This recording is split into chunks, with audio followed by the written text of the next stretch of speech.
بسم الله الرحمن الرحيم والصلاة والسلام على الرسول الكريم. يا أهلا وسهلا. التدخين موضوع هام.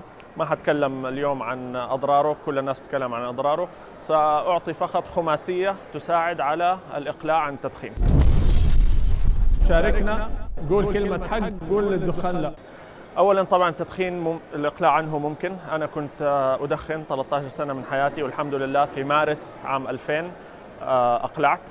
فأنا اليوم أحتفل بالإقلاع لمدة 12 سنة عن التدخين. فالتدخين الإقلاع عنه ممكن بالعزيمة، وأحديكم بعض الآليات التي ساعدتني أنا للإقلاع. أولاً تحديد تاريخ. إذا أردت أن تقلع عن أي شيء دائماً حط هدف.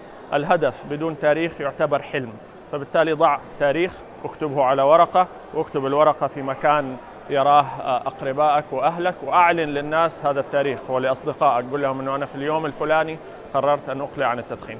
الأمر الثاني، اقرأ كتاب يساعدك على الإقلاع عن هذه العادة. إما كتاب متخصص في التدخين والإقلاع عنه، أو كتاب عن التحكم في الذات بشكل عام والإقلاع عن العادات بشكل عام، حتى لو ما كان عن التدخين تحديدا. الكتاب اللي أثر فيه شخصيا وساعدني مباشرة على الإقلاع عن التدخين كتاب Awaken the Giant Within لأنتوني روبنز. كتاب مترجم اسمه أيقظ قواك الخفية. دائما أذكر اسم الكتاب بعد ما قرأته. هو لا يتحدث عن التدخين تحديدا، ولكن يتحدث عن كيف تقدر تتحكم في نفسك بشكل عام. والكتاب بعد ما قرأته، حتى في نص قراءته قبل ما أخلصه، الحمد لله كنت أقلعت عن التدخين بفضل من الله سبحانه وتعالى. الأمر الثالث، حاول الابتعاد لمدة شهر على الأقل عن الجو اللي كان يخليك تدخن.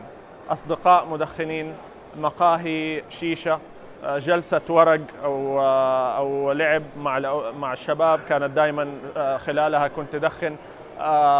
حاول الابتعاد عن هذا الجو كله لمدة شهر. دائما يقال العادات إذا ابتعدت عنها لمدة شهر قل تأثيرها عليك وقلت سيطرتها عليك. فبالتالي مدة شهر كامل ابتعد عن هذا الجو.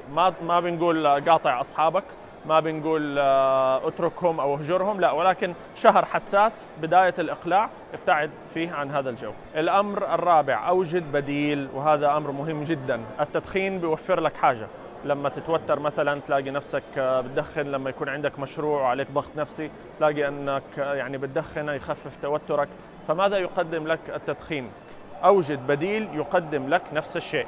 فبالتالي إذا كان التدخين تستخدمه علشان تخفف من توترك، أوجد بديل للتخفيف من التوتر. سوي رياضة، ابدأ هواية جديدة، تعلم مهارة جديدة، تعلم أسلوب جديد للتعامل مع التوتر ومع الضغط في الحياة. فأوجد بديل، هذا مهم جدا. الأمر الخامس، الدعاء. ولا أستطيع أن أقلل أبدا من قيمة الدعاء. الدعاء قبل وأثناء وبعد.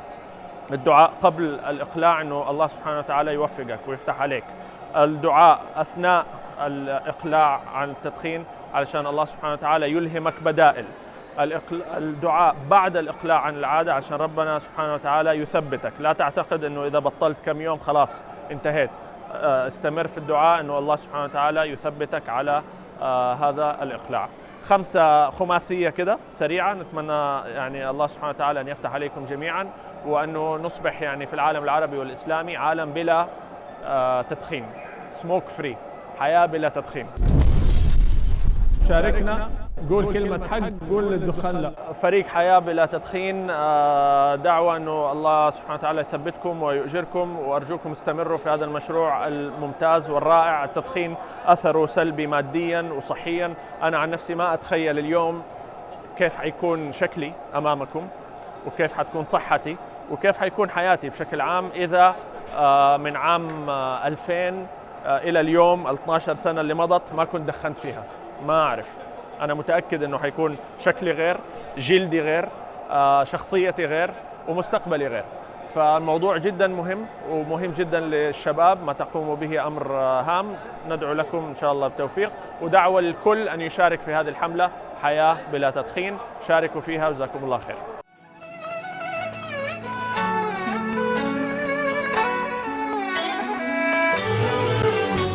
الحكمة ضالة المؤمن، وبنو الإسلام بها أولى، حيث تجدها فعليك بها عنها أبدا لا تتخلى.